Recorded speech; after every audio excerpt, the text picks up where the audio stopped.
ভারতের Sukhoi Su-30 MKI-কে Pakistan কেন এত বেশি ভয় পায়? ভারতের বায়ু শক্তি সম্পর্কে বিশ্ব অবগত।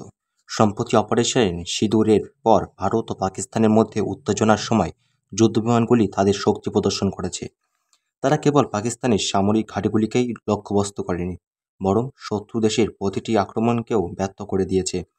যেখানে সুখোই Su-30 MKI যুদ্ধবিমানগুলি সুনির্দিষ্ট আক্রমণ করেছিল, এমন পরিস্থিতিতে আসুন জেনে নিই Su-30 MKI-তে এমন কী বিশেষ সুবিধা আছে যা একে আরও বেশি ভয়ঙ্কর তুলেছে। এর নাম শুনলেও পাকিস্তান ভয়ে কাঁপে।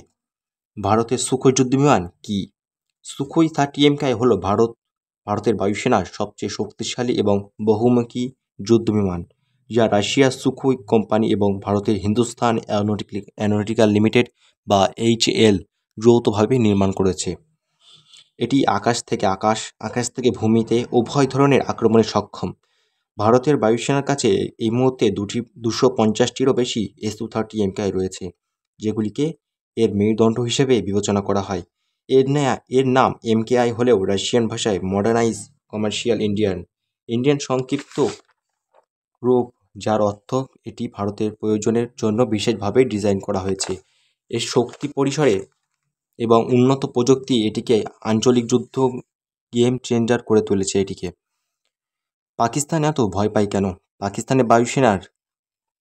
পাকিস্তানের এয়ার ফোর্সের কাছে F-16, JF-17 এবং J-35 এর মতো বিমান রয়েছে, কিন্তু সুখোই Su-30 MKI এর তুলনায় এগুলি খুবই দুর্বল। সুখোইয়ের দীর্ঘ পাল্লার ভারী অস্ত্র ক্ষমতা এবং উন্নত রাডার এটিকে পাকিস্তানের তুলনায় সুবিধাজনক করে তোলে। এটি ব্রাহ্মোস ক্ষেপণাস্ত্র নিয়ে সজ্জিত, যার গতি 2.8 ম্যাক গতিতে আক্রমণ করে এবং পাকিস্তানি বিমানবন্দর এবং সামরিক ঘাঁটি ধ্বংস করতে পারে। একই সাথে পাকিস্তানের শাহিন-2 এবং বাবর ক্ষেপণাস্ত্রগুলি সুখোইয়ের সামনে দুর্বল, কারণ ইলেকট্রনিক্স যুদ্ধে ব্যবস্থায় শত্রু ক্ষেপণাস্ত্রগুলিকে ভুল নির্দেশ করতে পারে সুখোই। সুখোই 30 MKI কেবল পাকিস্তানের নয়, সমগ্র দক্ষিণ এশিয়ায় ভারতের বায়ুশক্তির প্রতীক। এর উন্নত প্রযুক্তি এবং ব্রাহ্মোস ক্ষেপণাস্ত্র জোড়া এটিকে একটি শক্তিশালী শক্তিতে রূপান্তরিত করেছে।